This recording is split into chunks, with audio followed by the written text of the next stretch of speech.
Today, we're going to crack open the footlocker of one of World War II's most overlooked soldiers, the Italian infantrymen. You know, their story isn't just found in battle reports. It's written in the very steel, the leather, and the cloth they had to rely on every single day. So let's dive in and see what this gear can tell us. First, just try to picture this. One moment, you could be fighting under the blazing sun in the North African desert. The next, you're shivering in some frozen mountain pass back in Europe.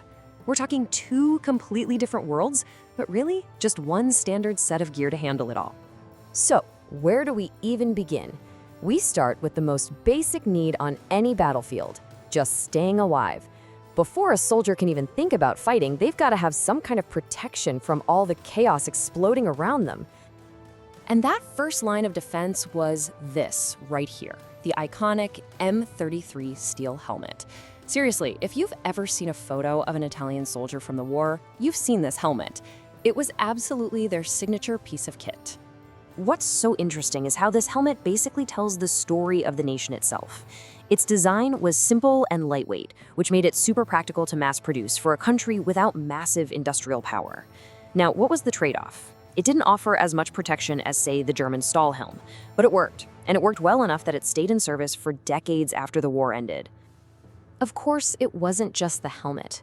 The uniform itself was a survival tool. The standard was a gray-green wool or cotton, but the name of the game was adaptation. In North Africa, you'd see soldiers in lighter cotton. On the Eastern Front, heavy greatcoats and tons of wool layers were a must. And check out the footwear. Durable leather ankle boots with those cloth wraps, or puttees. That was a clever choice that saved a lot of leather compared to taller boots. Okay, so you're protected. Now what? Well, now you've got to be able to fight back. And that brings us to the tools of the trade, a soldier's weapons. For the huge majority of Italian infantrymen, their primary weapon, their constant companion really, was this, the Carcano M91 rifle. It was a bolt-action design that had been around for a while. And just like the helmet, the Carcano is all about compromise. It was known for being a really accurate and reliable rifle.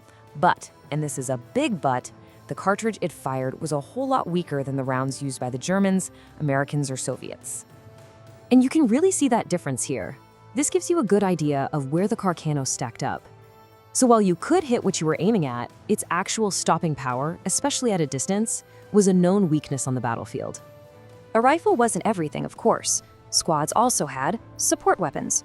The Beretta M38 submachine gun was a total gem. Everybody who used one, even their enemies, respected it. On the other hand, you had the Breda machine guns, which were often a headache, too complex and known to jam. And then, of course, you had your classic hand grenades and bayonets to round things out whenever they were available. You know, war isn't just a series of firefights. So much of it is about the endless marching, the freezing nights, the sheer grind of survival. And that brings us to the soldier's last big problem. How do you just keep yourself going out in the field? So how did they carry all their stuff? The whole system was built around leather. Belts, suspenders, ammo pouches, the works. The good thing about it? It was incredibly durable. This gear could really take a beating. The downside?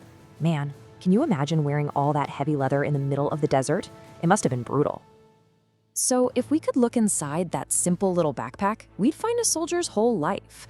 You've got personal items, whatever rations you were issued, then some extra clothing or maybe a blanket.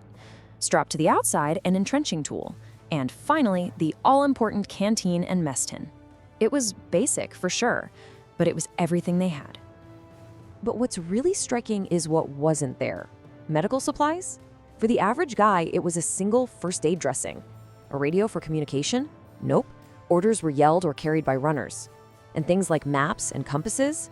Those were only for officers. The regular soldier had to get by on his training, his unit, and his own wits.